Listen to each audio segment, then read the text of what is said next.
You won. But I'm still streaming. No. Yes. Will you give me hat? I don't know where your hat is. Oh, that's a beautiful sound and look.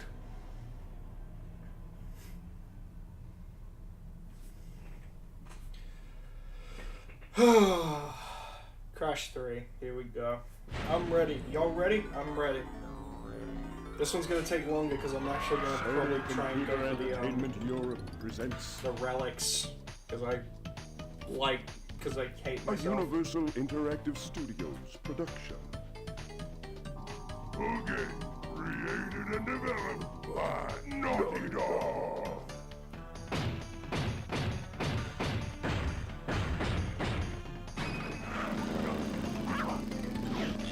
It just occasionally hear like fucking gigantic screams from next door, and it's like, what is happening? What are these children doing? Oh dear God.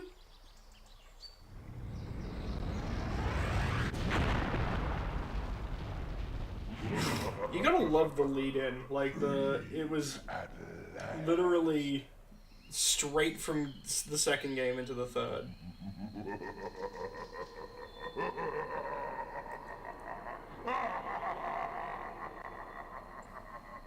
Not a second to relax. Free. No, it cannot be. Evil, great evil has come.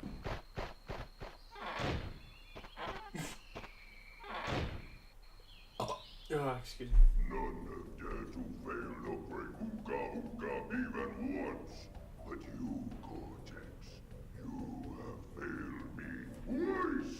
Great Ooga Ooga. It was that Smears. Bandicoot. Like, From deep inside Like, my temple. am I the only one who thinks Cortex looks better in this game than he did in 2? Because he had like weird kind of purple hair in 2, and this one he doesn't. Crystal, and I have lost my Is that just me? Or am I, whatever. power source left on this planet. I know we've had a few unfortunate setbacks. And failed. But since your bumbling has managed to set me free, I am feeling generous. There is still a way for us to amass the power needed to enslave this miserable planet. And this time the great Ooga Ooga will make sure that you do it right. After many eons, my evil. I just noticed that the Wumpa fruit in the bowl underground on the wall are just straight up a I texture. locked him there to protect the world from his malice. Now, free once again, he must be stopped.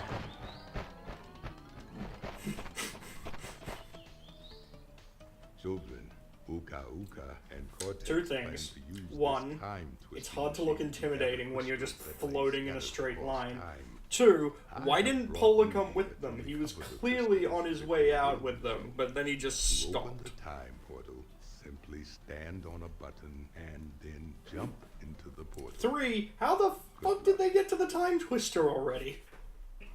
Just, how did that happen? How'd they know? How, where, how? How, why, when, and where? I'm questioning the logic in a Crash Bandicoot game. Oh my god, I have analog control. Oh.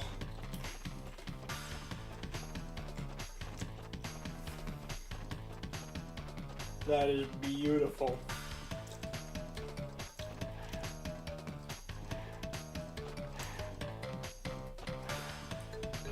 Okay. Let's fucking do this. Paula just needed to take a Yes. Crash, crash, crash. Why must you always muck in my mud? Oh, look, I have a mask helping me, too. We will find out which one is more powerful soon enough. Clearly, Uka Uka is the more powerful one, but Aku Aku has friendship. The power of friendship. Fuck the chicken! Don't fuck the chicken.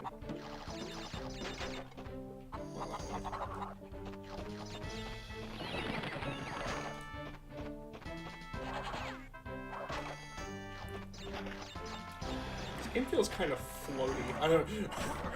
I've gotten too used to the insane version. Everything feels vaguely floaty.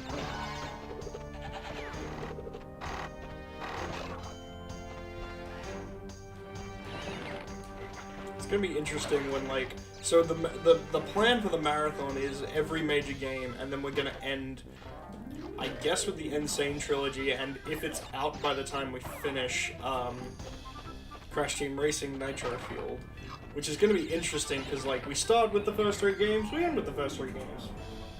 I finish a phone call and come back to a very interesting stream conversation. Was it me saying, don't put your dick in the chicken?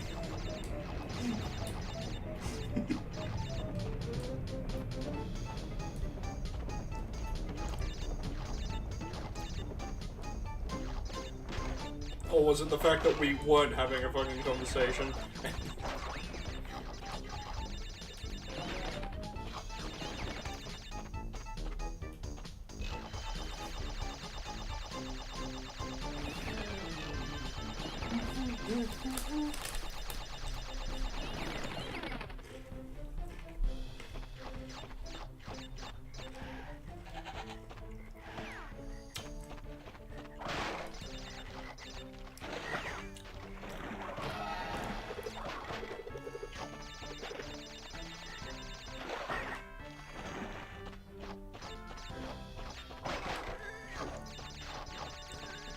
I've seen versions of this. I've seen, like, I've seen people playing the NTSC version of this and, like, it running at a much smoother frame rate than this version. And it just looks weird to me because I'm so used to this version of the game. Like, this is what I grew up with, you know? No, as in, I just finished my call and read the stream chat. Oh, yeah. It's been a fucking ride, man.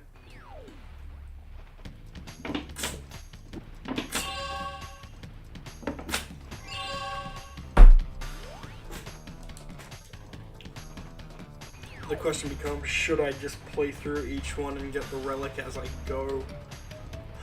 Might be a little easier that way. I'm not going for any fucking particular kind of relic. I'm just looking to get some relics. Also, if you have already retrieved a levels crystal, then you will find a floating clock when you enter. Because you need the relics to fucking do the thing.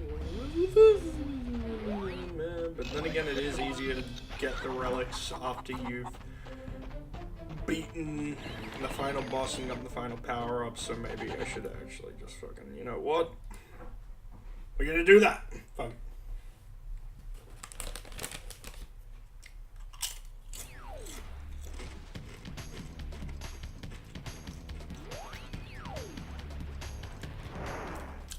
Under pressure, do do do do do, do do do do do do do. Back to streaming and playing Watch Dogs 2. Sounds like a fun time. Honestly, I had 2 options tonight, which was either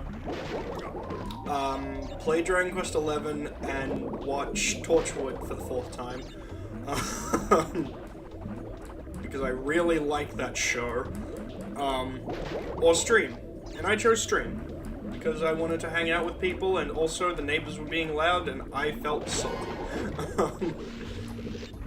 And streaming has been fun. I'm glad you guys, I'm always happy that you guys, like, come out and watch me fucking do this shit. I know you guys have shit to do, probably, or like, maybe you have lives, I don't know, but you still come and say hi, and that, I always appreciate that a lot. Time to get sentimental on stream. You ready, chat? I love you guys.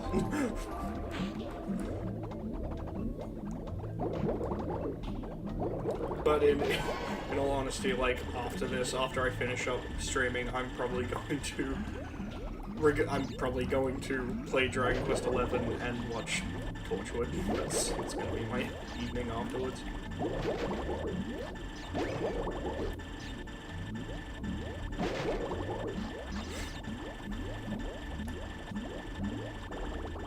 I have nothing at all to do. How dare you assume I have a social life? Yeah, no. I apparently do have a social life. I just am very good at ignoring it. Or not ignoring it, but having legitimate reasons why I can't.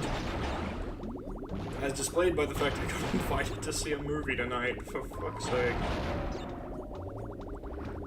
Legitimately, if I had money, I'd probably go do it. I like the people who invited me. I'm not super interested in seeing Pet Sematary, but still, it would have been cool.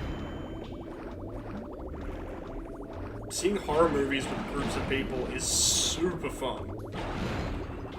I remember I went and saw, fucking Rings. One of the worst films I've ever seen. With, like, a group of 5 or 6 people, and it was so much fun, because we were all just sitting in the cinema ripping on it. And no one told us to shut up, because everyone else was ripping on it too. It was great! There was no one in that fucking showing of Rings who was like, shh, I want to hear the story. I'm a big fan of the first few movies. Yes, I am. By the way, if you have any respect for the Ring movies, which you should, at least the first one you should, or the Japanese ones, because they're fun and quite good movies. Don't see Rings. Don't do that to yourself. Don't fucking put yourself through that hour and a bit of nonsense and bad acting.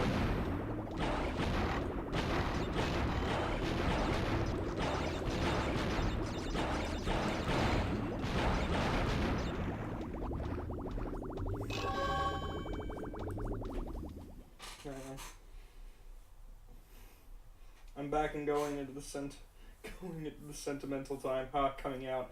It's funny because that happened recently. Also, my first world dilemma is harder because the artist has taken my advice I gave to him about expanding his platforms. Damn it. It was this: modded Minecraft or start watching The Magician Season 4. I stopped at Season 3. My boner for Alice can only go so far. Fair. Here's my problem. I'm up to date on everything Star Trek, which has been like a year and a bit in the making. Actually, no, like 6 months in the making. I've watched everything to do with Star Trek. Oh no, a new episode of Discovery came out today. So I finished doing that, and then I kind of questioned what I was doing with my life. At which point, I didn't really have anything in particular to watch. I think I marathoned all of Love, Death, and Robots, which took like a day, honestly. Not even a day. And more recently, I've been watching everything from Season 5 onwards of Seinfeld for the 9 millionth time, because I rather like that show. Although I now really... I used to just like that show in general. I thought every season was great. When I was younger, I really liked Season 8 because it was silly and weird. Having, I don't know, more discernible taste these days, God, Season 8 and 9 of Seinfeld are really not great. And I finally figured out why. I always wondered why there was a sudden change. I just thought it was like, you know, they've been going for 9 seasons, something's gotta give, but it was actually because Larry David left the show as of Season 8, and all of a sudden it was just Jerry writing, and all of a sudden it's like, that explains a lot. Jerry Seinfeld's a talented writer, but he needs a filter. That filter's name is Larry David. I'm sorry, I'm going on a... I have one for Lord Elliot. I hear Elliot is possessed. Library. I know nothing about what you're talking about. What am I gonna say? Fuck. So yeah, I started watching Seinfeld again from like Season 5 onwards, which was a fun time. And now, I've decided to watch Torchwood again. Because once again, I like that show. It's sci-fi in Wales! Of all places! Season 1 is not spectacular, but Season 2 onwards is fucking great.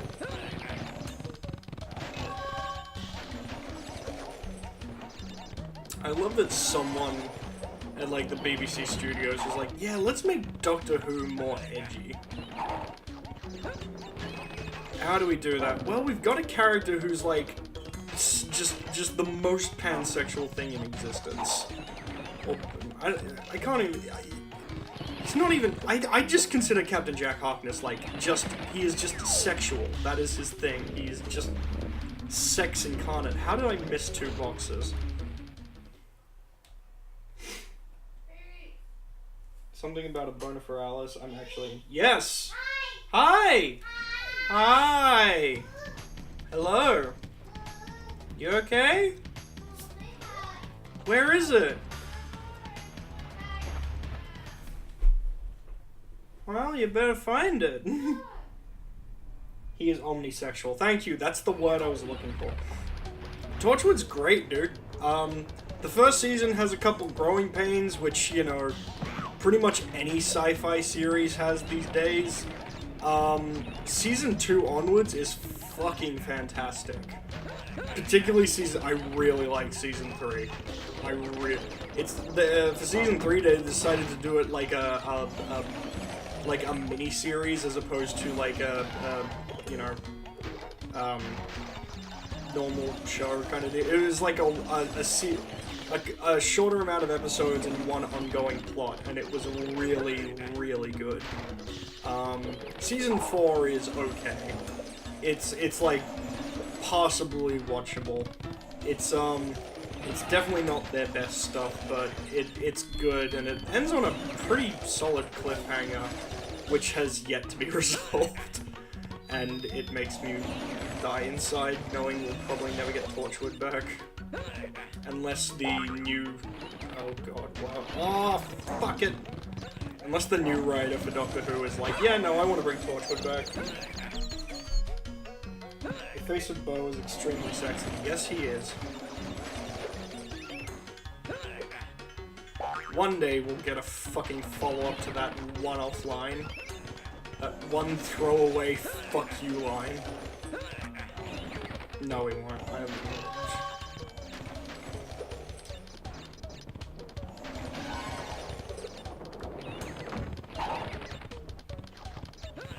Fuck you, Jack.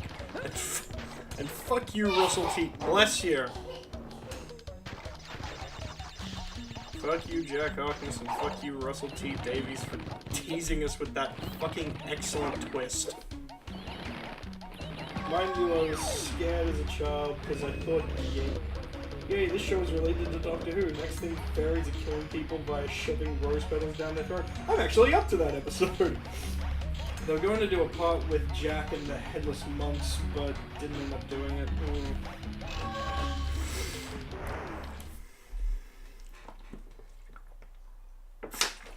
I got into Doctor Who really late. Like, you know what got me into Doctor Who? That big anniversary special they had. The 50th anniversary special with David Tennant and Matt Smith and all that shit. It was like such a big deal when it was coming out that I was like everyone I knew was talking about it. And I had no interest in Doctor Who back then, but I was like, oh, fuck it, fine, I'll watch it. And I did, and I thought, oh, well, this is kind of fun. Ooga Ooga and Cortex want Tiny get crystals and bring them to big Colosseum in Rome. Crash! Leave them for Tiny, or Crash get crushed. Yeah. I watched that episode and I was like, oh, this is kind of fun. Maybe I should go back and watch this shit. I mean, I've had friends telling me for ages that it's entertaining. And from there, I think I marathoned it. I absolutely fell in love with Eccleston's Doctor and Tennant's. Just good lord. And I'm not as big a Matt Smith fan. I liked him. I didn't mind him so much. I think he's a solid actor. I didn't like his version of the Doctor. Same sort of thing. And here's the thing, I like Capaldi. I like Capaldi as an actor, and I liked his version of the Doctor. So much bad writing. Just not good. He had good episodes here and there, but god damn it, Stephen Moffat did nothing for that series. Nothing good for that series. Except River Song and The Weeping Angels, and actually no, to give him credit, Stephen Moffat did initially write Captain Jack Harkness. That's a sad thought.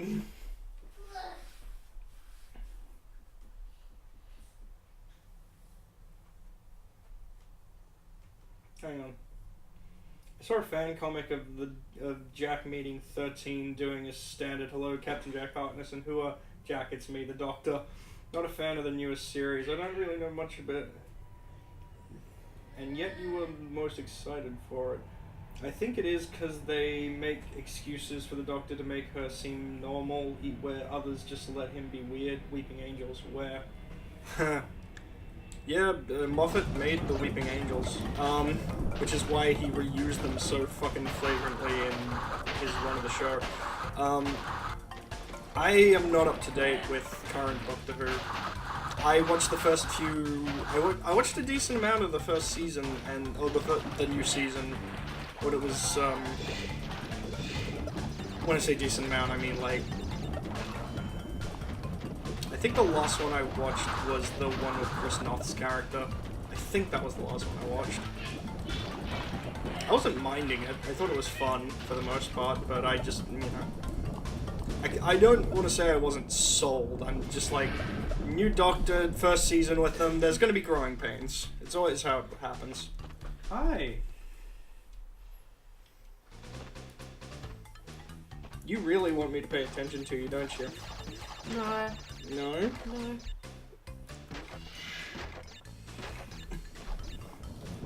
Oh.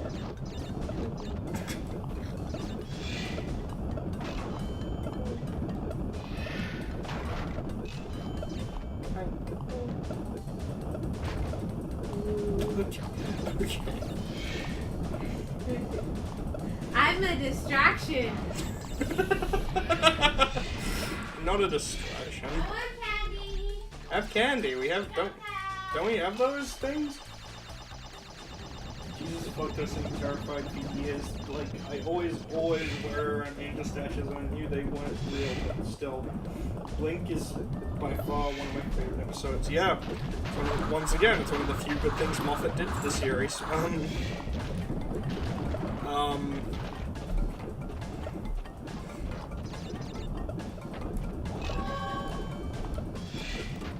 I gotta admit, I think one of my favorite episodes from New Who, or whatever it is, Moffat did do one episode very well, and that was, I think it was Hellbent, the episode where it's just Capaldi's Doctor in a castle, constantly like replaying, dying, until he finally breaks out of it. And that was a fucking excellent episode. Like, really, really good. Like, like one of those, this is a chance to really show Capaldi just being the Doctor by himself. Even though, you know, we're like two seasons into this at this point, and we've had plenty of those chances, but, you know, whatever. Actually, I'll admit, there's one other Capaldi episode I really like. It's the, I can't remember what it is, but it's one where he starts with this monologue about a paradox and he's playing his fucking Fender Strata. That was fun. Really like... That's Heaven Sent, right. Heaven Sent is mine, followed by Utopia. I can't remember Utopia. More like Fruitopia, am I right? No, shut up, please. I don't know what my favorite Doctor Who episode is. There's a lot of them. But back on the topic, Torchwood is really good. Torchwood was basically someone saying, hey, we've got this character, Jack Harkness. He's kind of just sitting around doing nothing. He is omnisexual. He's in Cardiff, which has a riff in space-time. we can make a show out of this. And then I guess someone just said, why don't we make it dark?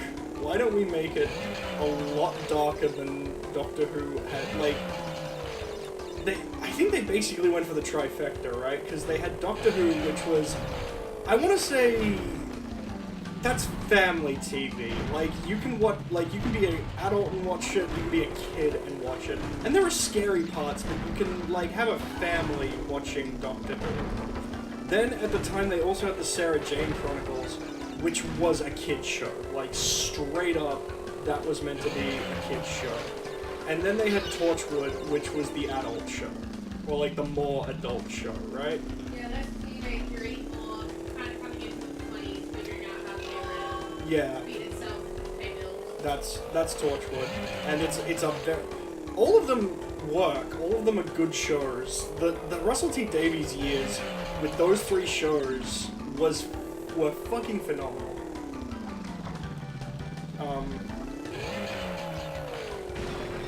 Whoa, that was lucky. Also, the anniversary special was really good. Having Matt Smith and Tennant together, and frickin' oh, what's his name? Oh, he's a fantastic actor. John Hurt? Was it John Hurt? I think it was John Hurt playing the War Doctor. Was really the War Doctor is such a great character, and such a a weird thing for them to add, but at the same time, like, I love him.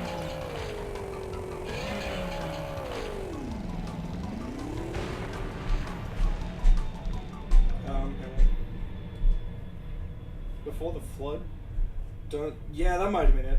Don't look at my search history. Utopia was the end of the universe with a kindly old professor. Fuck, that was... yeah, no, that was a great episode. The only Torchwood ep that didn't work was the one with the country serial killers. No aliens, just humans. Eccleston didn't want to come back. Yeah, that was a shame. That was a shame because...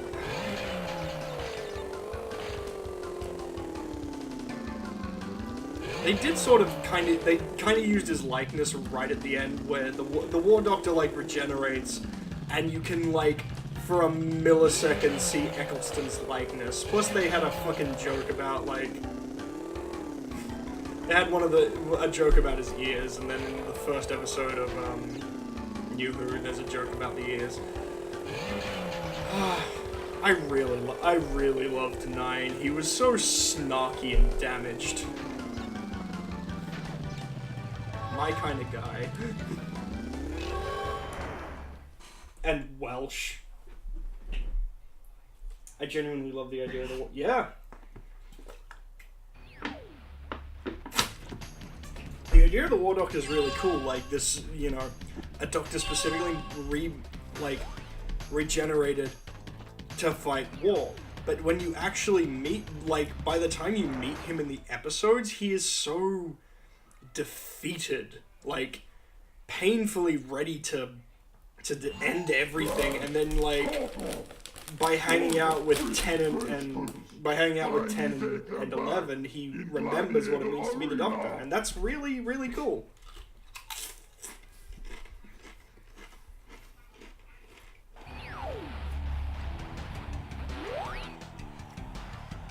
I think mine's 10, 9, 12, 11, and War Doctor just smattered it in there somewhere.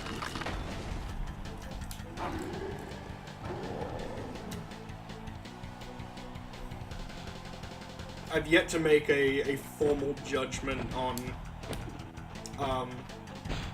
13. I'm gonna give it a few seasons, because she'll last a couple seasons.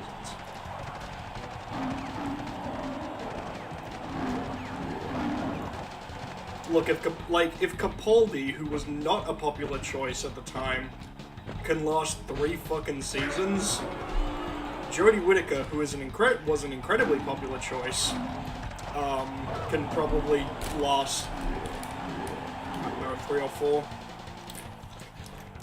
depending on how long we go. I can actually see her lasting, depending on how much they want to do.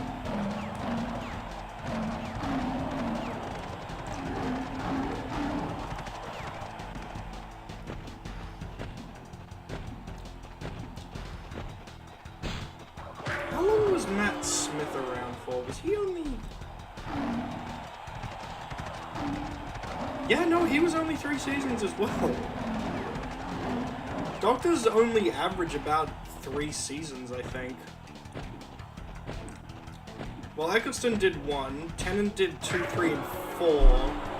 Matt Smith was 5, 6, and 7. And then Capaldi was 8, 9, and 10. And now we've got Jodie Whittaker doing season 11.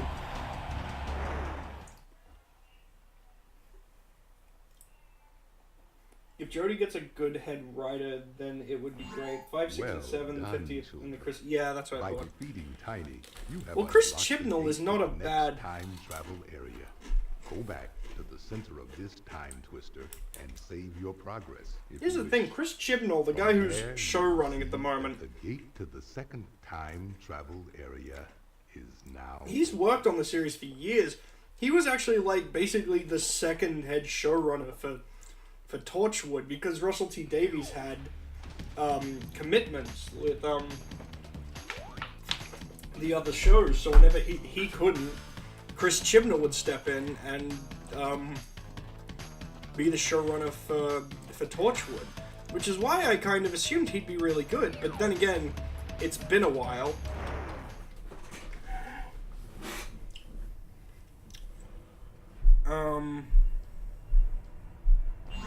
Why must you continue to be a thorn in our side? But yeah, I don't know. Like I said, Tiny was a every good time they kid. swap over the He hated Doctor, everyone the and first everything. season With a following good that is never that cause. great. Please be more Except reasonable with Tennant. my Tennant was minions the next exception time. there. But season 5 wasn't super great, and season 8 wasn't the best either. It takes time. I don't think they'll swap showrunners anytime soon, but if they get a good writer, like a decent writer on the show, sometime within the next season, I think there's potential. Yeah? I love you too! Indeed. Sorry, I haven't talked about Doctor Who in a while because I don't know anyone who watches the show. Legitimately, I have a friend who hates it. And they're like, you watch Star Trek and Stargate, but you hate Doctor Who, and he's like, well, yeah, but Doctor Who takes itself too seriously. I'm like, only season 5 onwards, man. That's when they got their head up their ass. That's when they started to take themselves super seriously and were like, oh yes, this is fucking fantastic show. Season like the Russell T Davies years with Eccleston and Tennant, they did not take themselves seriously. They had fun. That's the biggest problem. They started really taking themselves way too seriously. It's not bad, it's just the finale didn't feel like a finale. The Dalek felt more like the finale to me. Tennant just had all the charm. That's why he was great as Kilgrave. Yes, he was. Tennant had the best starting episode. I'm the Doctor Who nut. Chrono got me into Doctor Who. I mainly got kind of indoctrinated, mainly because like I had 2 female friends at school who were really, really into it, and one of them I followed on Tumblr at the time, along with a couple other people who would all post about Doctor Who, and oh, wasn't Matt Smith so great, and oh my god, the show, that kind of thing. So I'd see gift sets of it all the time, and every time I'd be like, okay, this looks kind of interesting. And that's why I ended up sort of falling into it, I guess. If that's a good way to put it. I wasn't raised on it. I know so many people who were raised on Doctor Who, you know? Like, it was playing in their house whenever it was on.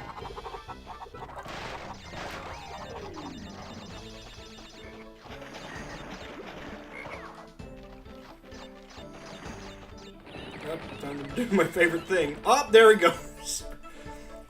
Lead the frog into the nitro. Beautiful. Yes. 6 probably the weakest season because of convoluted Doctor Death timeline, the sappy Amy pregnant storyline. But it had one of my personal favorite episodes from my favorite writer, Neil Gaiman. I love that Neil Gaiman wrote an episode. I thought the episode was okay. I love Neil Gaiman as a writer, but I don't trust the people who make the show anymore.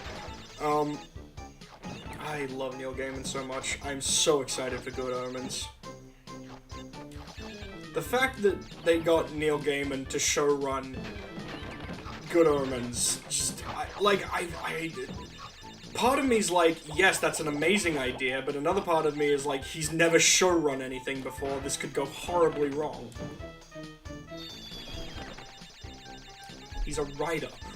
But then again, Gaiman wrote something good? No way, I am shocked. Me too. But God, like, Good Omens is one of my favorite books, so I'm really excited to see how that goes as a TV show. Particularly with Michael Sheen, and, like, I don't think they could have cast it any better if they tried. David Tennant and Michael Sheen, are you kidding me? Ooh. I'll lose my mind over this fucking series. Also, the fact that there's gonna be, like, no way for me to watch it because I don't have Amazon Prime. That's not true. There's gonna be a way for me to watch it, but it's gonna be fucking illegal.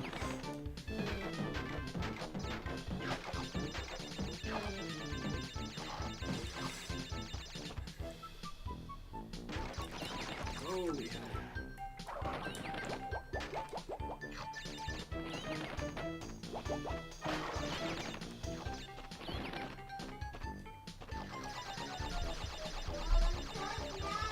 Yay!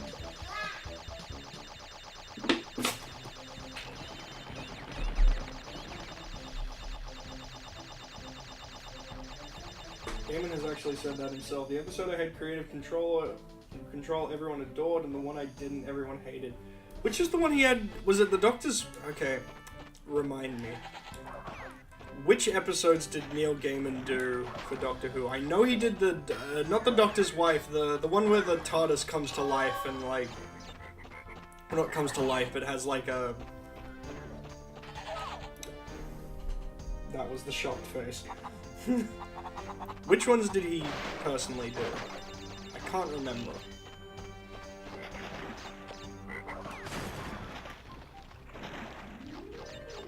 And which ones did he have more creative control over? Doctor's wife is TARDIS human body. Okay, that's cool. Is that the one he had control over, or was it a different one? I don't... Sorry.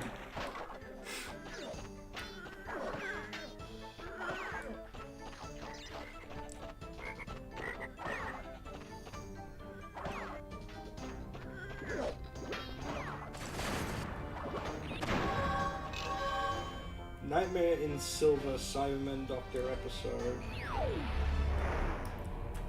Nightmare in Silver.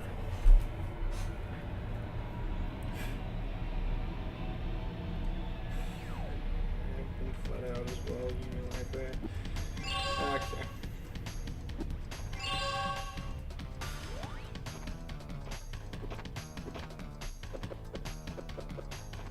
Nightmare in Silver.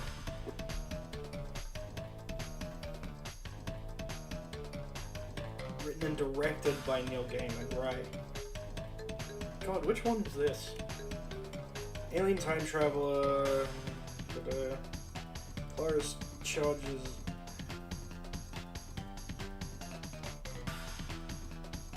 To an extraterrestrial theme park where an army of cyborgs reawaken centuries after they've defeated in a war. The Cybermen discover the Doctor and transform him into a cyber planner, which creates a split.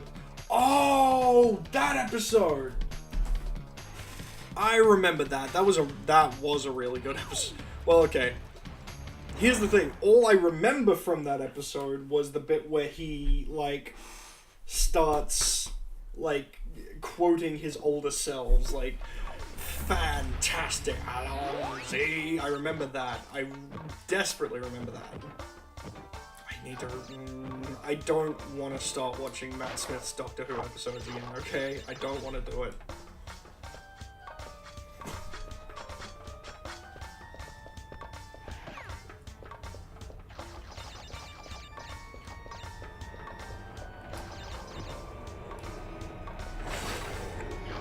don't need that fucking mess of a show back in my life.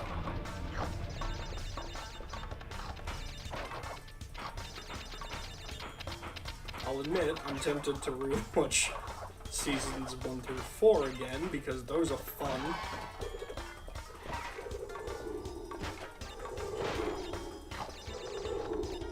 But yes, the best... Right back, you want to know the best thing about, fucking Torchwood? The one, not even the one big reason you should watch it, but one thing that is absolutely fucking incredible. John Barrowman and James Masters being gay as fuck.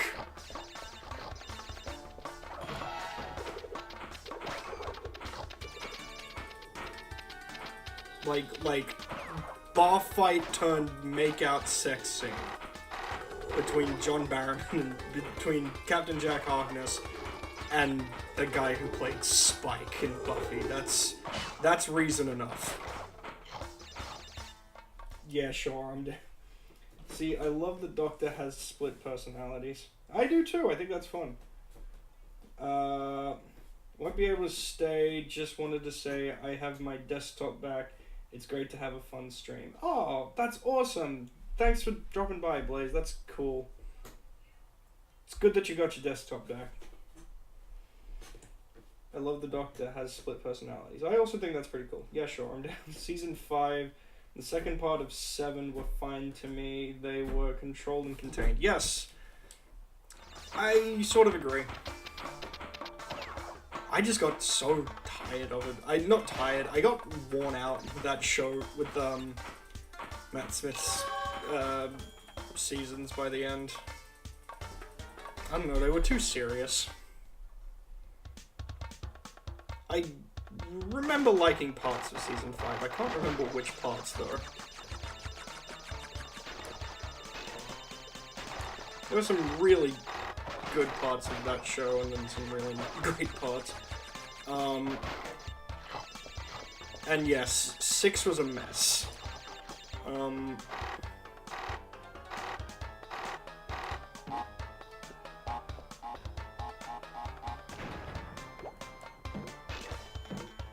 And yeah, the second half of season 7 was pretty good. That's when they got War Doctor-y and got into the specials and got Clara, and Clara was alright. I see people really fucking hate Clara, and I'm like, why?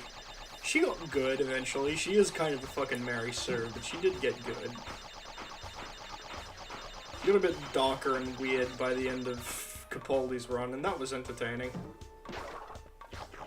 Actually, her dynamic with Capaldi was fantastic compared to Matt Smith, where it was all goo-goo eyes and adventure and shit. Her and Capaldi had a fun thing going, you know, like, ugh. The initial ugh followed by I respect this dude.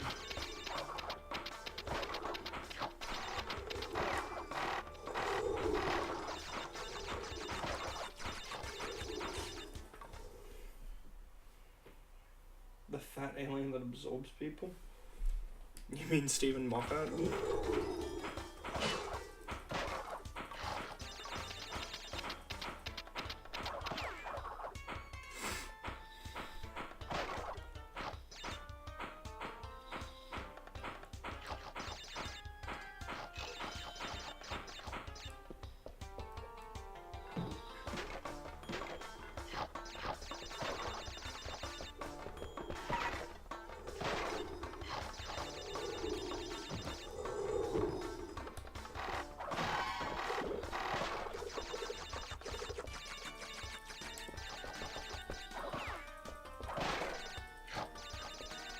There's the yellow gem fucking teasing me from the background.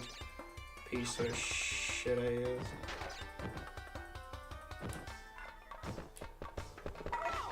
God damn it! Moffat is the global that fucking thing. I am the global just double even no. I am the yeast of thoughts and minds. Although there was a lot of behind the scenes trouble for Moffat, like he had to write season 7 without any guarantee that Matt Smith or Tennant were going to be in the 50th, and still had to deliver a script before anything could be confirmed. I can't fucking speak.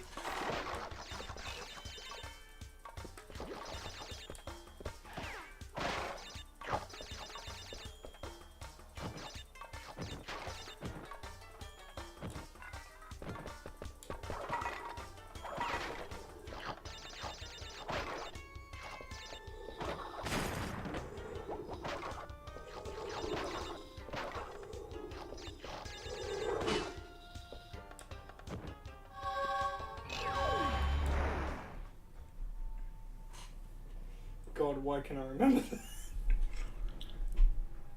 I don't know, man.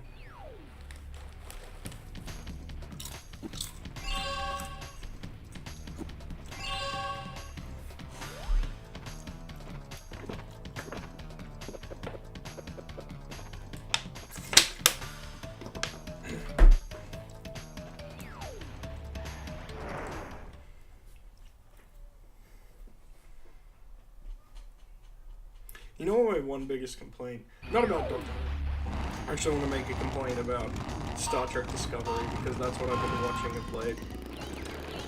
My one... I rather enjoy watching that show. It's not bad.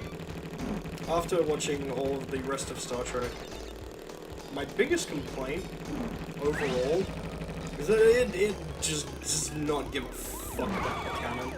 Which is really annoying when you watch a lot of big sci-fi shows that have done, like, either rebooted or like, not rebooted, but like soft rebooted with new actors, or even like,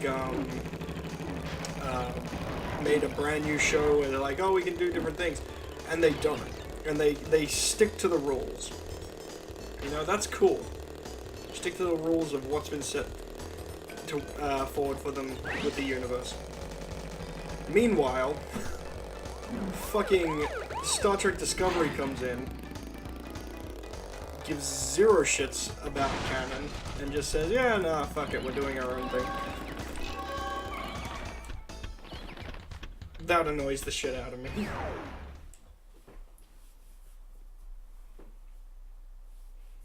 So the episode ends on the fact that the face of Moaning Myrtle gives her boyfriend while trapped in concrete. I remember that. I started Discovery. Who okayed the fact that the initials are STD?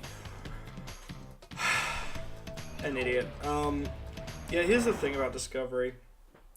It wouldn't annoy me as much if it was set after like Voyager and the rest of them. If it was set in a different time period, or even in a different universe, you know? If it was set at some point other than when it is, which is, by the way, about 10 years before the events, like, sometime within a span of 10 years before the start of the original series. And, like, most of this was Brian Fuller's fault, which annoys me, because I like Brian Fuller. He got in charge of show running, and he was like, and this is the worst part, he got his start on Star Trek Voyager, and, like, he was just in, like, okay, first thing, Klingon's gotta be different, we gotta update it for an audience, for, you know, a 2016 audience, we gotta make everything look flashy and weird, and we got, like, this plot line about stuff that shouldn't exist by this time period, and, you know, all that crap. And watching season 2, oh, they backpedal hard on a lot of shit. Watching them go out of their way in season 2 to backpedal and try and not even fix the canon, but just sort of be less abrasive about how hard they're fucking shit up, is very fun to watch. Never watched the original Friend is... Yeah, no, okay, that's... If you've never watched the original, then I'm sure Discovery's, like, a fine show. I just had the stupid... I guess I was stupid enough to go back and watch the original series and Next Generation and DS9 and and Voyager and Enterprise, I have a problem. If I'd started with Discovery, I probably wouldn't be as mad, because it's a relatively fun, weird, kooky, quirky sci-fi show, which is what Star Trek's meant to be. But I feel like the two big things are, one, it just doesn't care that much about canon, and two, it takes itself just a tiny bit too seriously, just a little bit.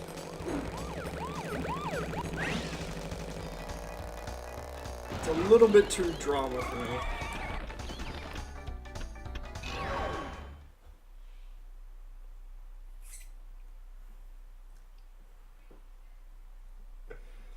How do you get away with murdering your partner over being a cheating fucking Pokemon?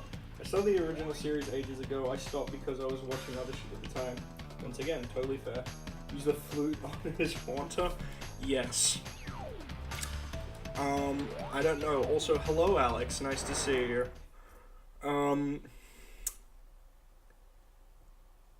Yeah, no, the original series is a fucking slog, man. Good day, mates. Oh, it's my boy! That's the name, and Uka I love Dingo Cortex Dial. gave me orders to bring the crystals to them during the Ice Age. Yeah, the original series is kind of hard to get through, if I'm being honest. It's probably my least favorite of the shows overall, but it has its charm. The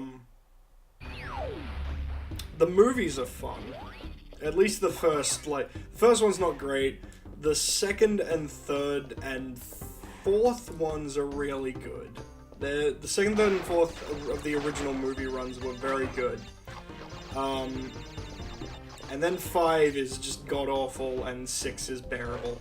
And then you go watch Next Generation, and Next Generation is fantastic. That's actually where I started watching Star Trek.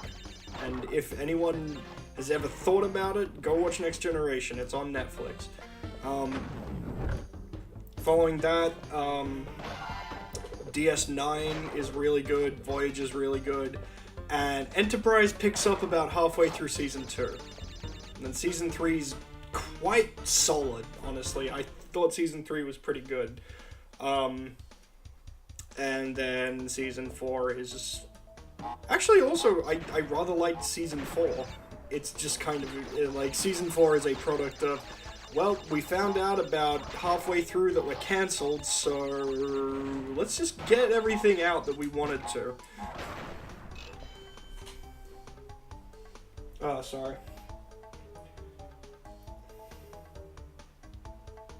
He's laughing at me, he must die. I really enjoyed it so far. I mean, fair.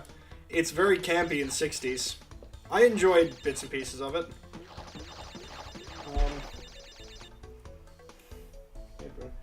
I know the memes. Yo, I'm gonna head off now. Night, guys. Good night, Chrono. Is it all still on Netflix? Yep. The original season, the animated series, which that's the only thing I haven't watched, and honestly, neither here nor there. The original series, Next Generation, DS9, Voyager, and Enterprise should all be on Netflix. The movies aren't. I know. I think the only movies on there are the 2009 version of the 2009 movie and Star Trek Into Darkness. Also, I watched Into Darkness for the first time, and that movie is nowhere near as bad as people told me it would be.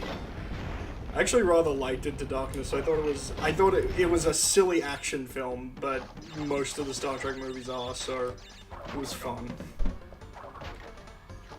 No, wait, no, not Into Darkness. I meant Beyond, Star Trek Beyond. The third one.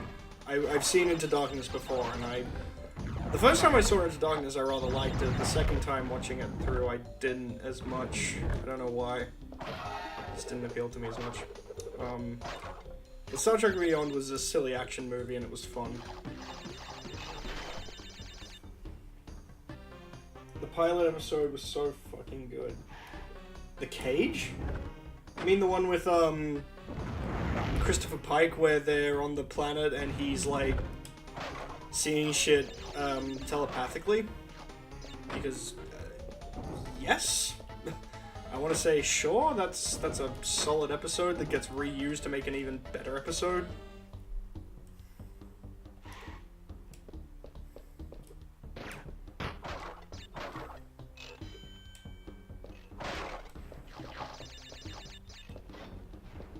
I love that episode. Yeah, no, the cage is solid. I just, I like how they used it, how they ended up using it in particular, because, like, at first everyone was like, well, does the pilot count? And then they ended up making a series of episodes that were like, yep, it counts. Not only does it count and is canon, but it has, like, big repercussions for these 2 episodes. Ooh, boy. I like how they used that.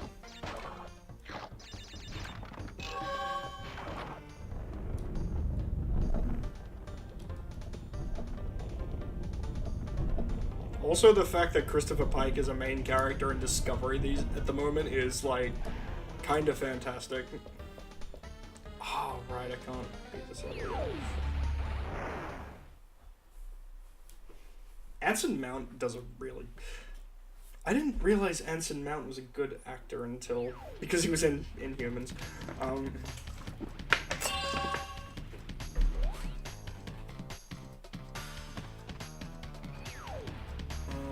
Okay, I can't beat that one yet.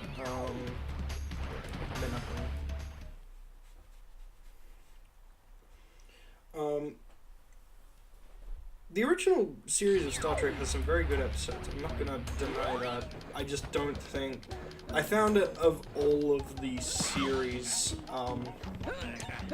it hasn't aged as well as a lot of the rest of them, and that's purely because of the time period it was made in, you know, like 1960s or so. Whereas, like, Next Generation has aged shockingly well. DS9 has aged a lot better than, like, all of those other ones. They have their initial growing pains, like seasons 1 and 2 can be a little rough, but my god, they like, the rest of the series get really, god damn, they get really good, is what I'm trying to say. Whereas the original show kind of maintains a certain, like, it just keeps being the same thing, which isn't a bad thing, it's just kind of, I don't know. It's hard to put into words.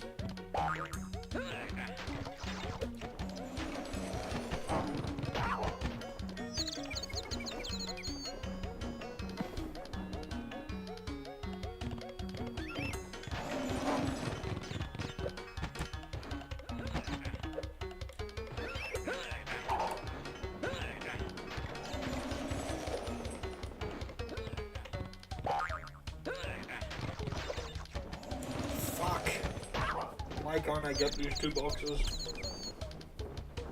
How long have we been going for? Well, we've been going for an hour and a half when I beat Crash 2. We've been going for about an hour now. Okay. I'm gonna see how I feel after beating Dingo Dale, but we might call it pretty soon. Oh, that was close. Tell you what, no. We'll go until I beat Entropy, and then I'll call it, because these levels aren't super long. I feel like these levels are even shorter than the ones in Crash 2.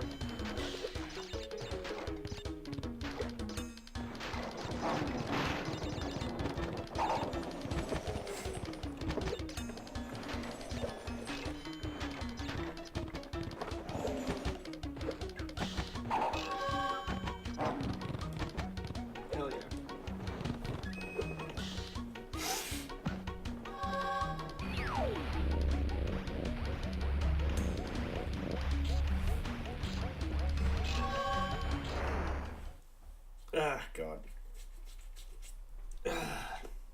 Blah. Alright, time to fight Dingo. Fuck. Well, you can see how well I'm doing. Dingo Dial, my favorite Crash enemy. He's a dingo and a crocodile. Right. Now you've gone and done it. Them crystals are mine.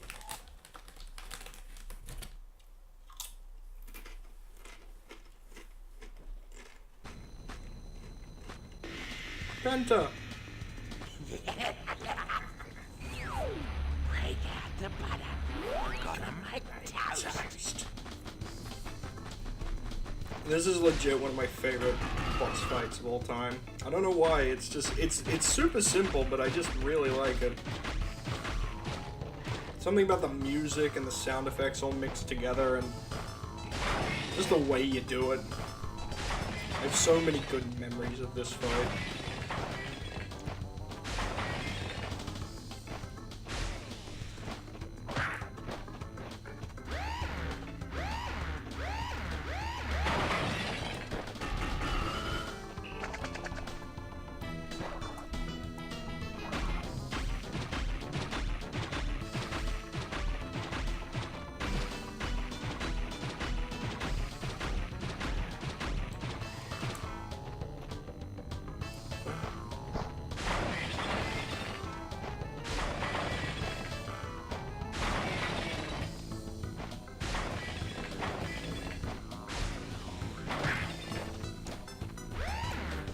For the last round, we're going to try and make him destroy every single crystal surrounding himself.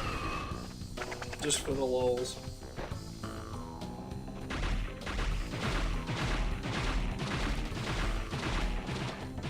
Well, there's just something about the way his spine looks that's really pretty.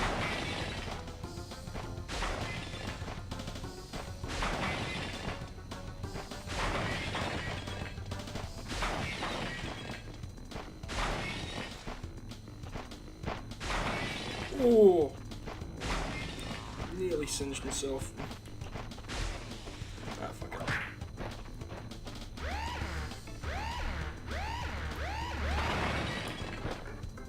You thrashed me, mate.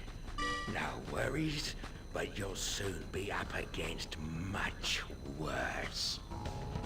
Good to know. And we got the double jump. Fuck yeah. Bum, ba-dum, bum, bum.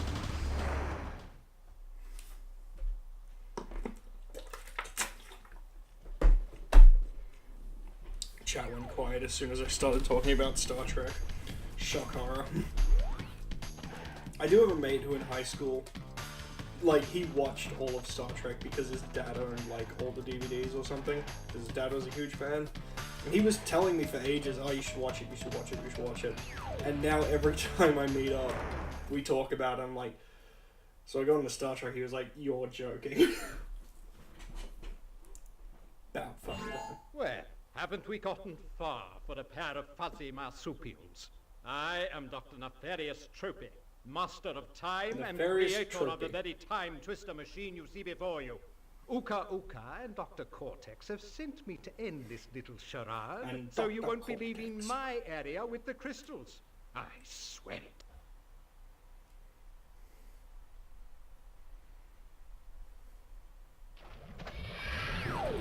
Oh, I love this level.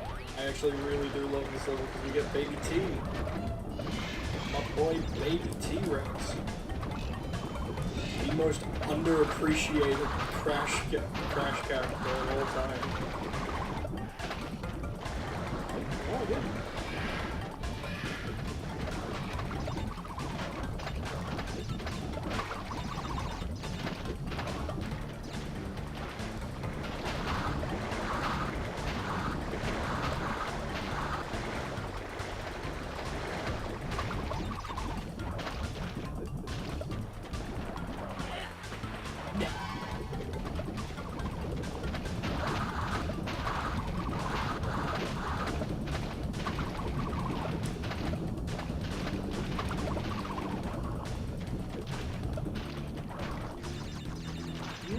Here he is. It's my boy. Hi, Baby T. Oh, you're so cute. I love him. He hopped. He honestly like, the gameplay here reminds me a lot of the Flip or, like, Leaper Lizards from Jak and Daxter. Which, you know, shocking, Naughty Dog.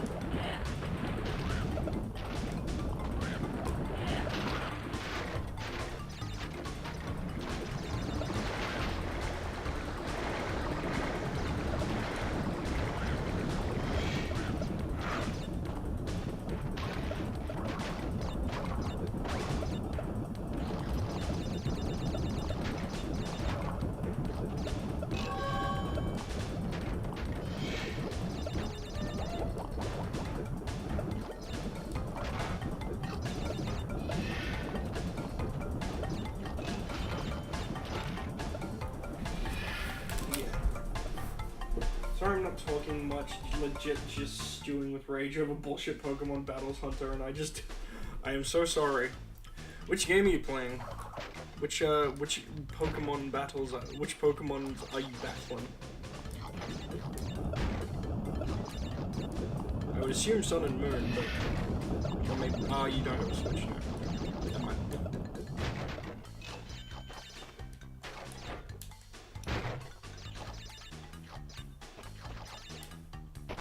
Pokemon Showdown. I've not played that. Yeah, sorry, I've been smashing Watch Dogs too. Yeah, no, fair.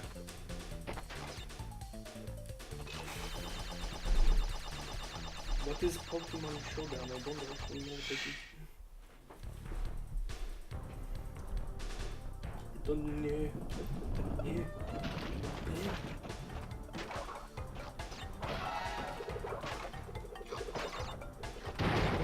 Oh, fuck! These big chongus.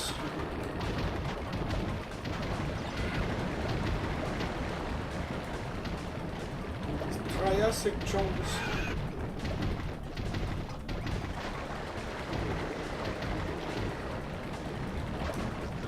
Oh fuck, oh fuck, oh lordy, fuck. Shit, yeah, no, I couldn't get it out of the way.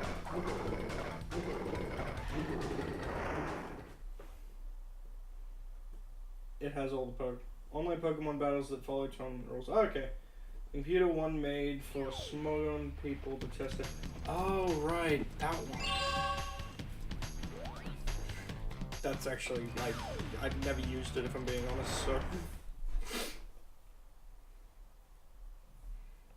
All the Pokemon, fucking wow.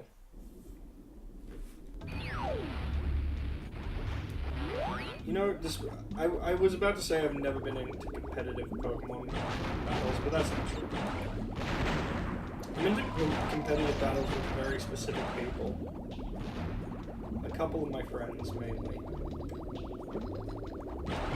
I could never beat them. I was so shit at them. I'm more about that getting Pokemon you like and racing of life, you know? Like, not necessarily getting the best team to fight with.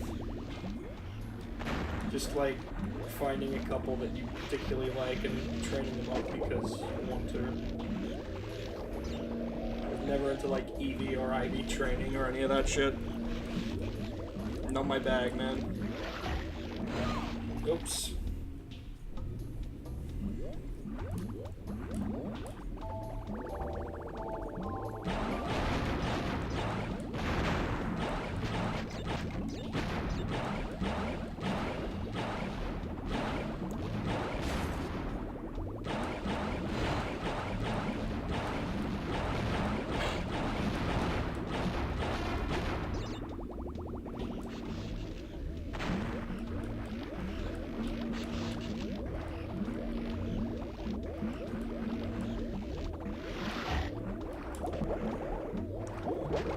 Being real happy with the team I had by the end of Moon.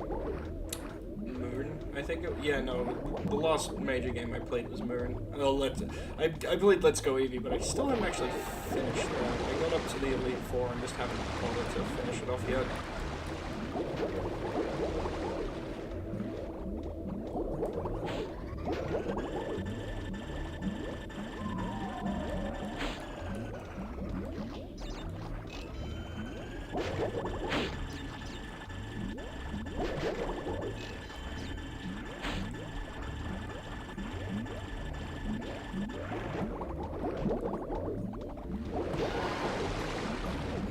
this level. This level sucks. Why is it that consistently levels with red gems in them suck? Slippery climb, crash, cold hard crash. This one. Gotta get all the way to the end of the level to activate a fucking switch. And then you gotta come back through all this bullshit. Go through even harder bullshit. Some more bullshit. God damn it.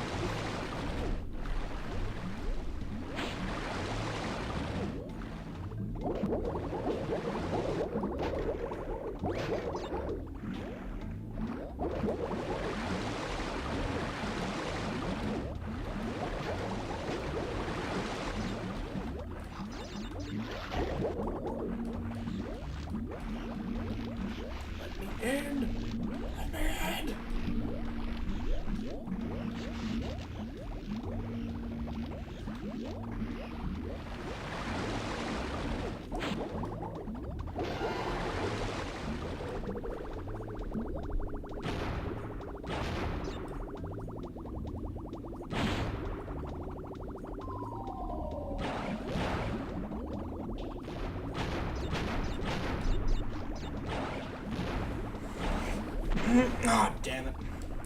I needed that. Ah, fuck. Okay, kill myself.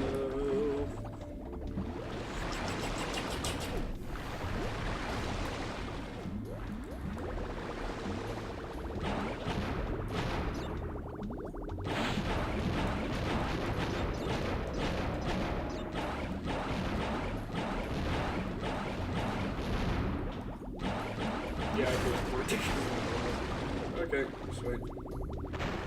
Damn it!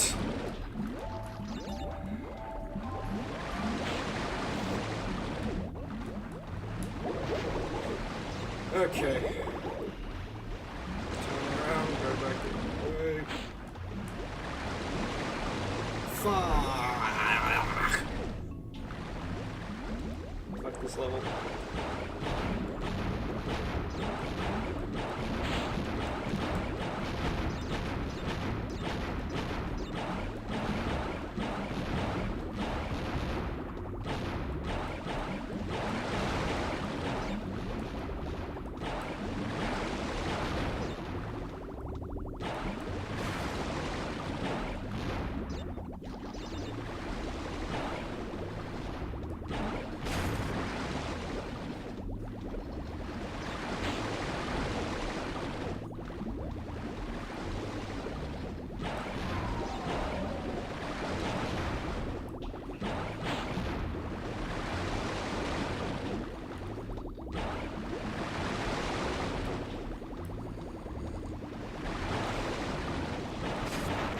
Where are you? Damn it!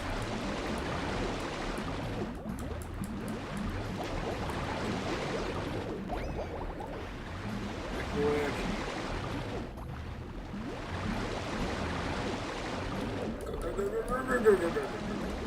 Go.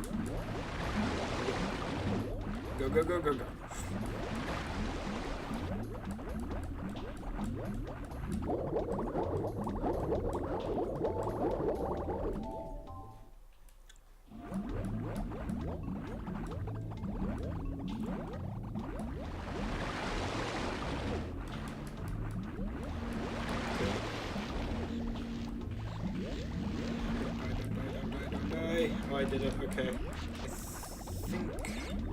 Yeah.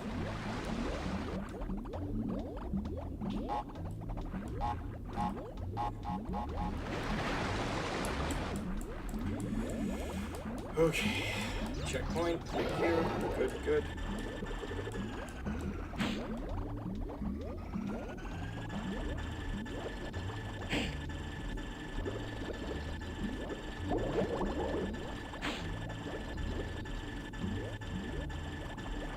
Oh, fuck.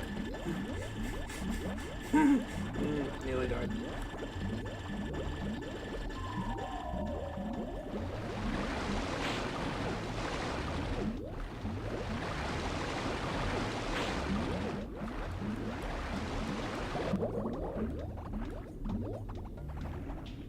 Hello,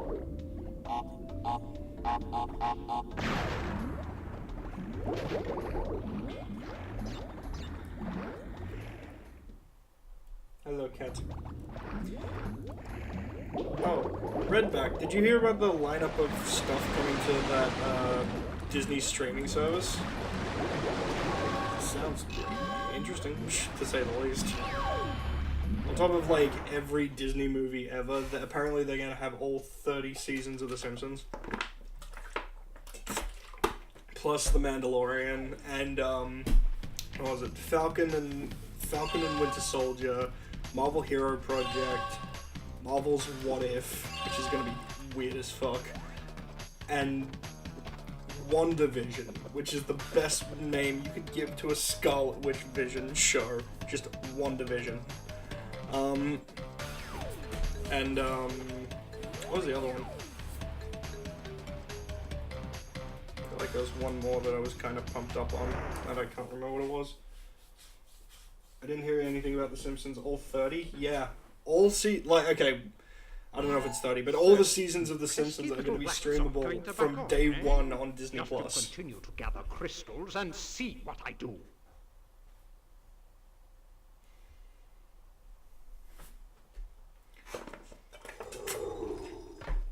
They released an image to go along with the announcement, which is The Simpsons. I think it was like them promoting Synergy, and they're all like wearing Disney hats. And throughout and like it's also got a picture with it, like a bin with Rupert Murdoch's picture in it, and like they suddenly have Bob Iger's in there, and it was really funny. I seem to have come down with a case of the vapors. I know, right?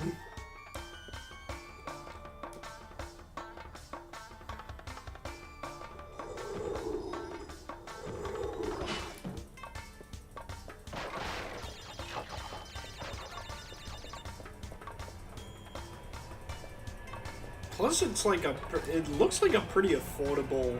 Granted, that was probably only like American prices, but a pretty affordable subscription compared to some of the others. It's like $7 a month, and that's like they offer one package as opposed to like you could get the HD version or the ultra, using it 4K. I think it's like you get everything with the $7 a month subscription, or you can pay a $70 subscription for the full 12 months. It's like, well, that's not a bad move, honestly. I could see myself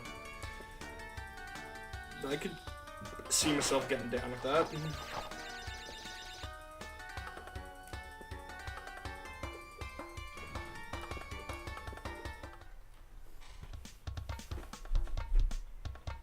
Especially with a streaming service that actually has every season of The Simpsons. Holy shit. That is assuming it's available it's not geo-locked and available outside of, America. Because, good lord, they'd be, like, wasting... They would be, like... They'd be missing out on a big market if they make it, like, American exclusive at the moment. Granted, I say that of nearly everything, but, that doesn't stop companies from being dumbasses.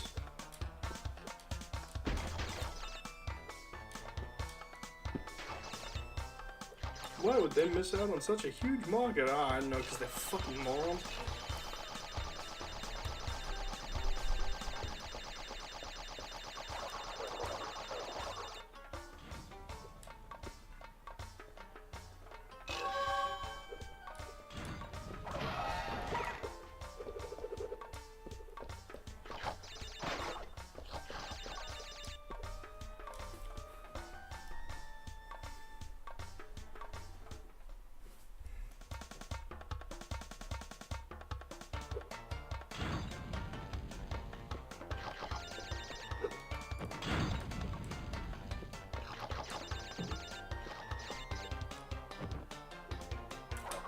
Damn it. Yep, remembering this section's quite hard. Pardon me.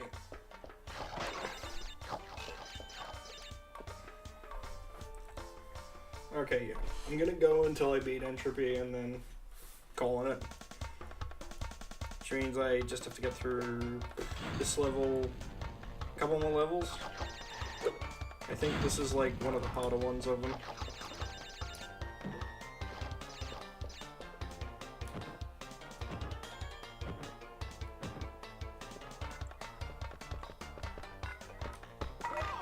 God damn it, Bobby. So has Disney become Globex? It's getting fucking close. Give it a few years.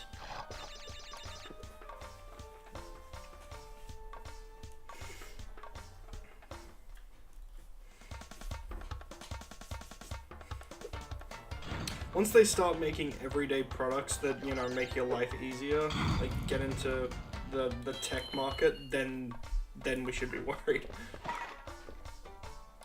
I know they probably already do, but like, you know.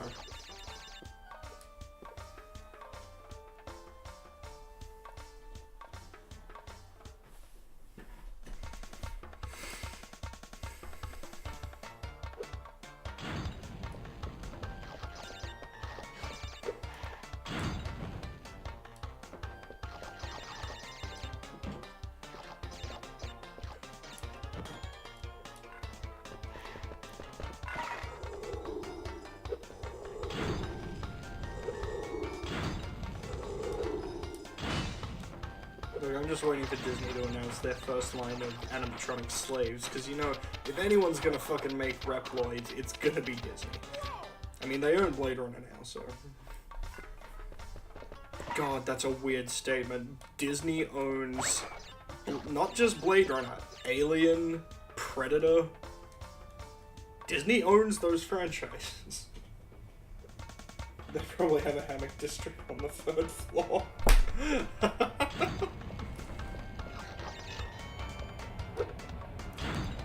God damn it. Oh, the hammock district.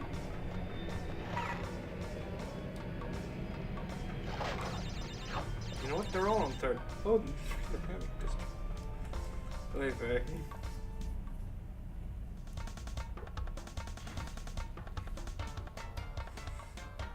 Granted, I could imagine Bob Iger just casually being Scorpio in his spare time.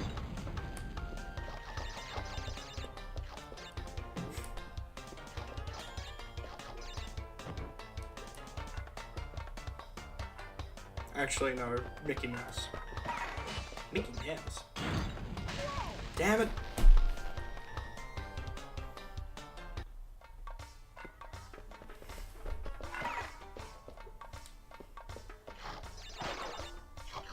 The one thing I will say about Disney owning all those franchises that I just listed off, Blade Runner, Alien, Predator, the one thing I will say is we'll probably get movies from them.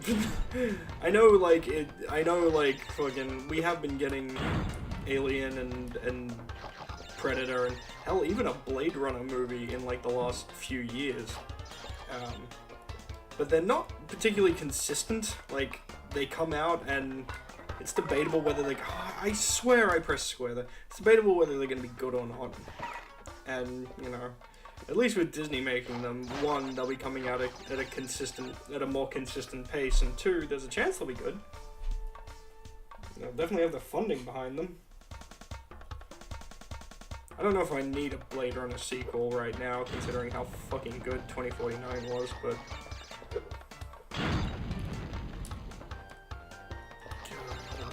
God, Blade Runner 2049 was a good movie. It's literally sitting on my shelf, and I should rewatch it.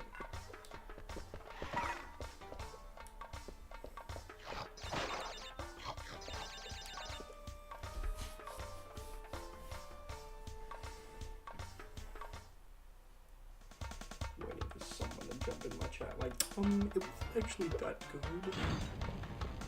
I wish I was saying, no, you were wrong, that movie is fan-fucking-tastic. Now I'm just mumbling to myself. What else is new?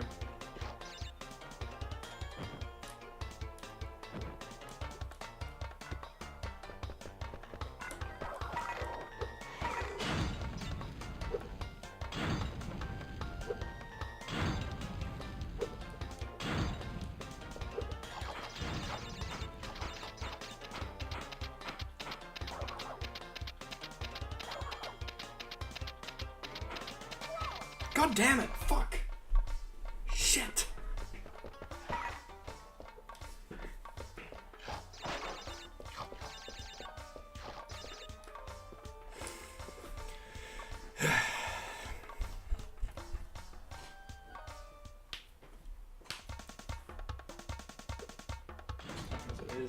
nearly 10:30. Okay.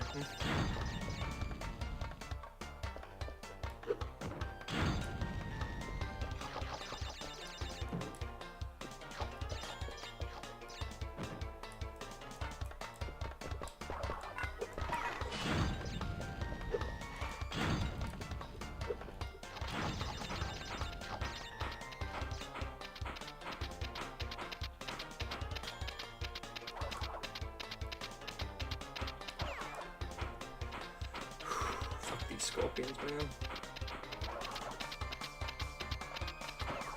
What are you doing them hanging from fucking whatever this is, these monkey bars anyway? Why are there monkey bars in the middle of these streets?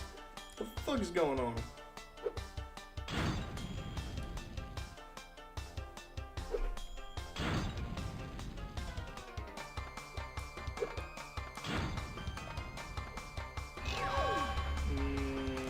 Nope.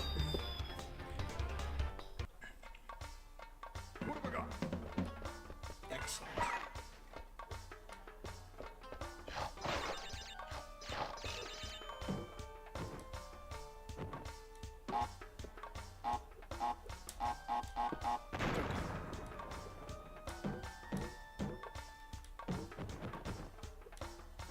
Go.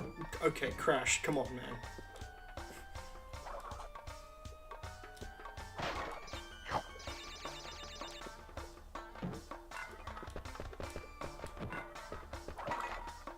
Right.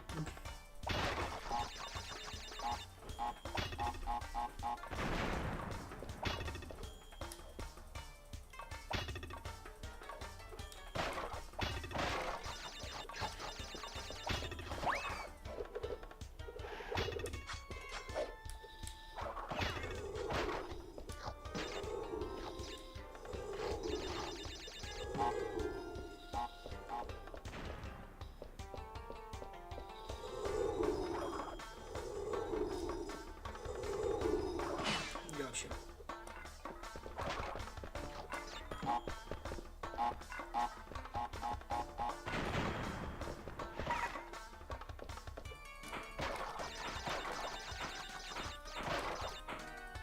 Hey, got all the boxes. Nice. Doesn't mean we're close to the end of the level, probably.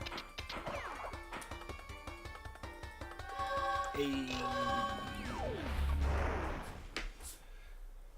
Oh.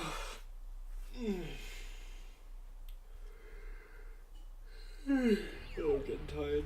Okay.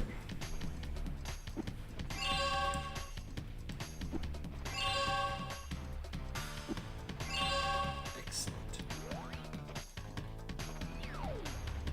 Okay, so I actually... Yes, I have. Okay, cool. Road crash. This level sucks. Also, it leads to hot cocoa, and I'm not gonna bother doing hot cocoa tonight.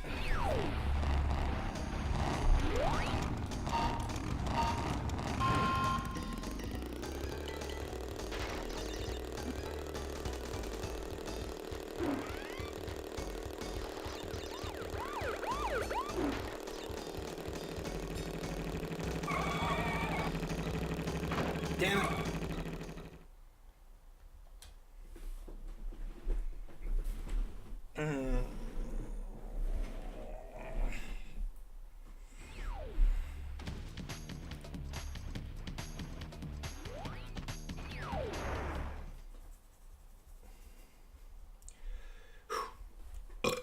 Excuse me.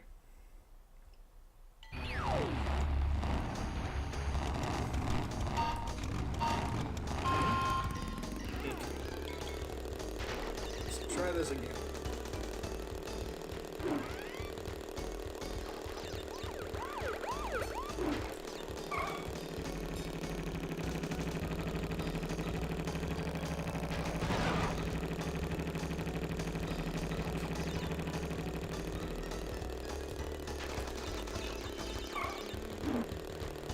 There's the secret, but nope.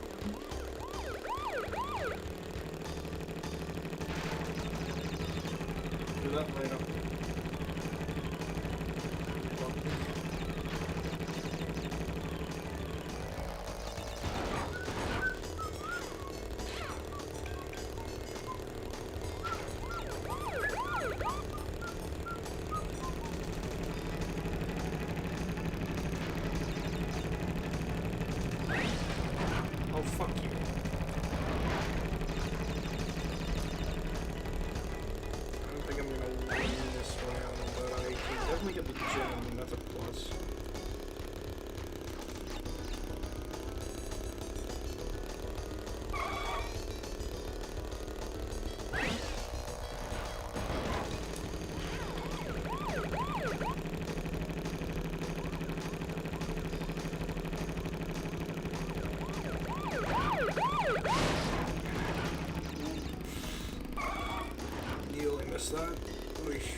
2 more.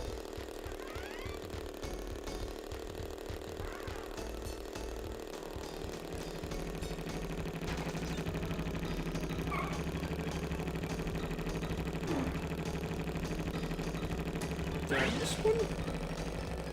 Fuck! Okay. So yesterday was a funny day. Why was yesterday a funny day, Redbag? Do tell.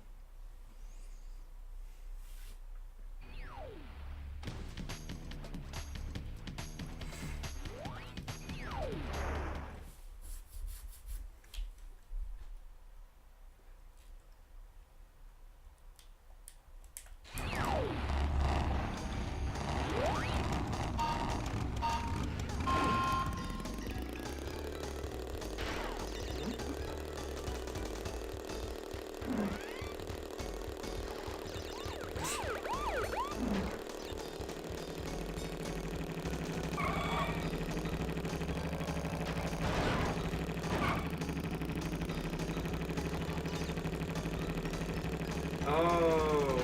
That was the one.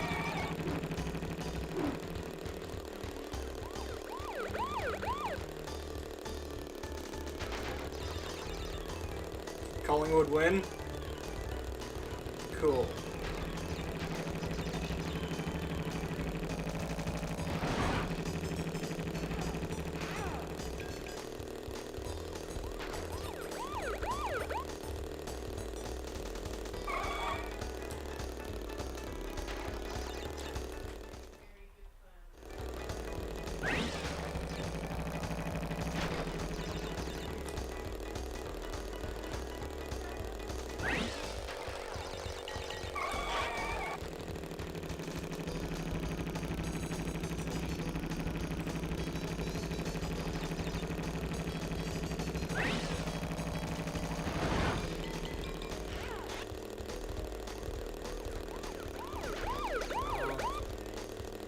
Okay.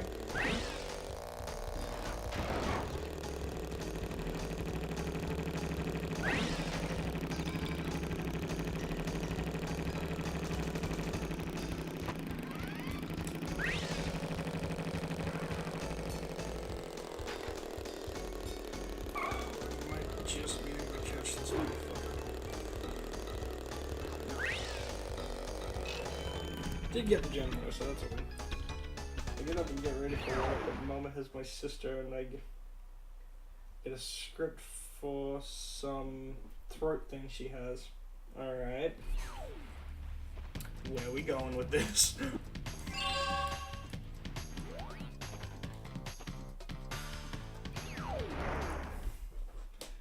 That took a while since work was basically dead. Okay.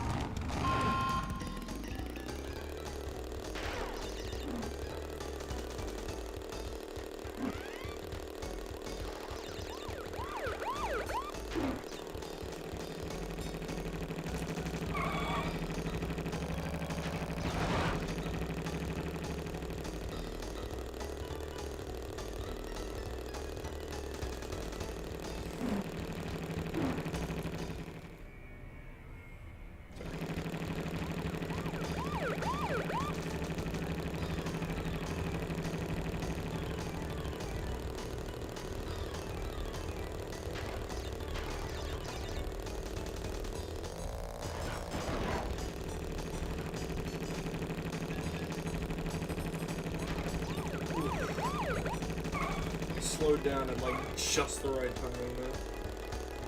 Avoid crashing right into this dingus. Dingus Bodangus. Your head is a bang.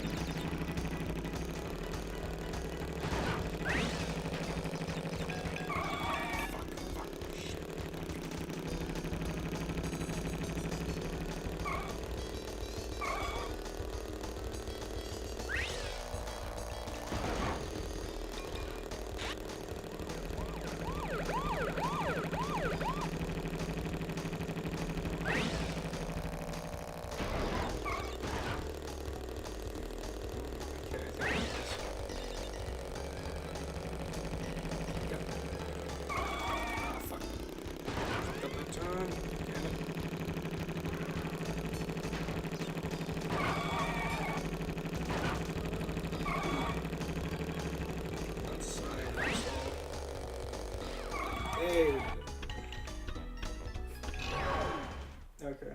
So basically, we went baby clothes shopping till lunchtime. I went to help my sister with her kids. Okay.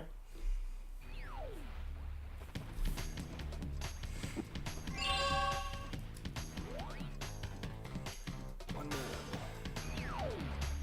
Ah, sweet, double header. Good level. Easy level.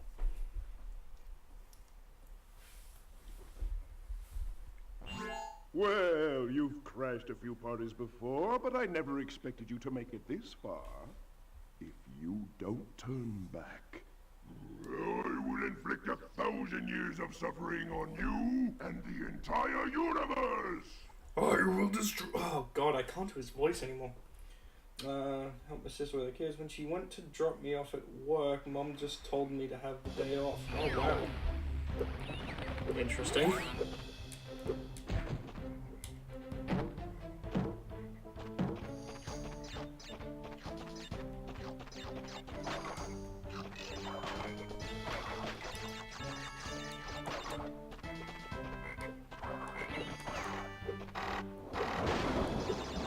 So you got like the whole day off? Well done.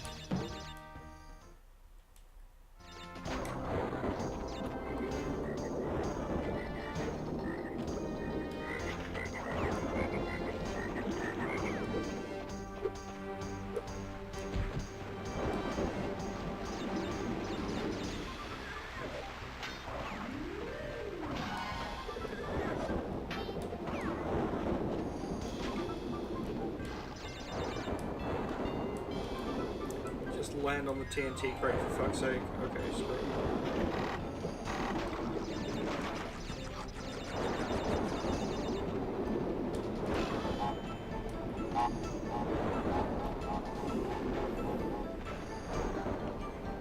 I got a pretty small ship.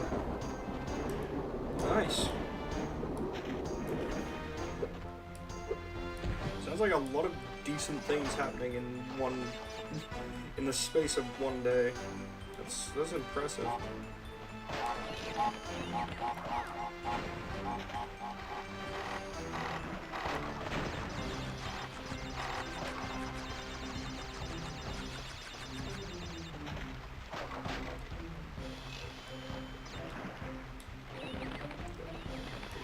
Yep.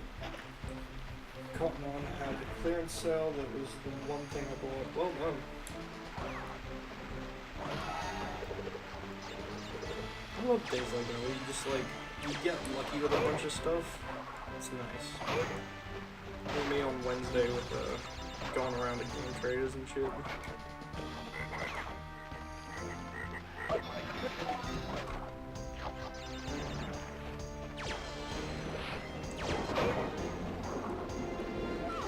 Damn it. Hello. Glad to know you're still working. Ah, the animation with them in their underwears, which is only something that we got here in the European release. The silly Americans did not get to see the men in their underwear. Damn it, I still got turned into a photo. That's actually a fact. This animation of this magician dude getting turned into his pants, or like, you know, getting naked, semi, only appears in the European version for some reason, not in the American version of the game. So they had a higher frame rate, but we had underwear. That seems like a good trade-off. I think in the Japanese version of the game, these, like, two-headed fuckers only had one head. For some reason. Here are fun facts that I know about Crash Bandicoot. Let me tell you a thing.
It's just still there.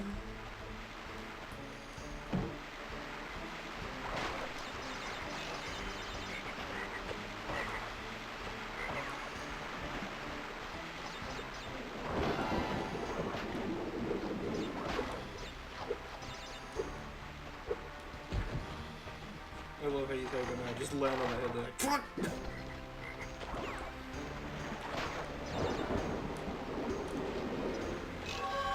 Fuck this goat. Fuck the goat.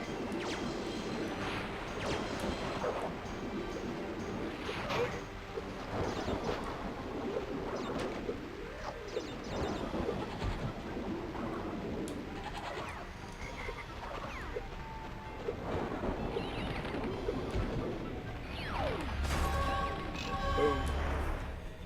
Okay, other than that, I got nothing. Yeah, fair. That sounds like a good day, dude. Honestly. Kill for a day off. I get one next Friday. That's the first, like, genuine day off I get because we're closed.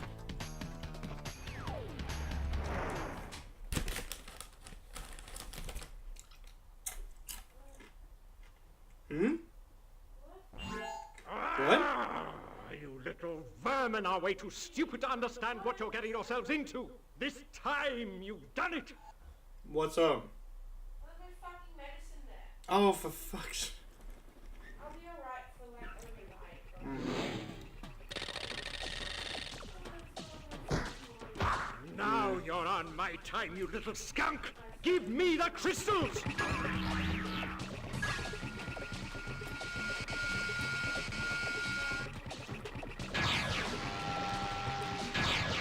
How many mom dropping over here?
Got him.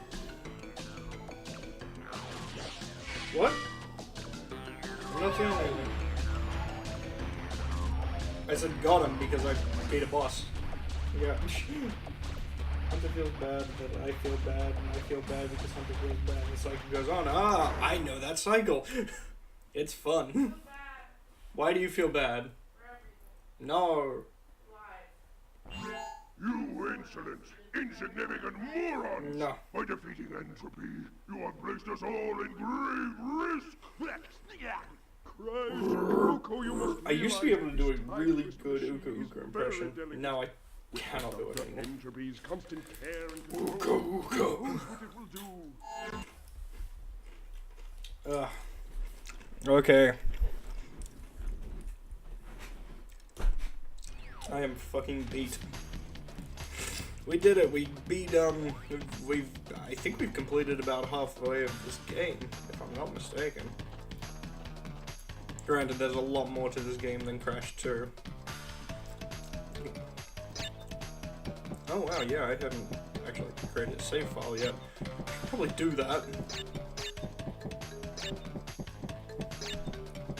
And done.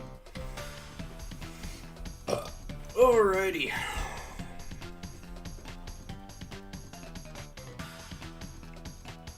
%. Okay, that's not bad. You got 15 of 25 crystals, 15 of 42 gems, and 0 relics.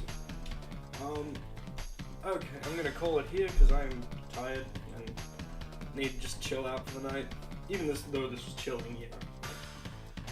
Personal time chilling, you Also, I should probably go give my girlfriend a hug and make sure she's okay and tucked into bed and stuff. We'll continue this probably Monday. I don't know if I'm gonna have a lot of time to stream over the weekend. But still, thank you all so much for dropping by. As always, I'm gonna check whether anyone I know is streaming.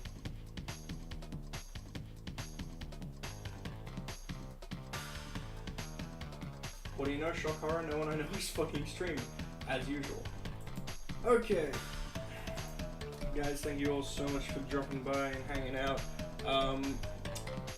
You all have a good night. I love all your faces. Until next stream.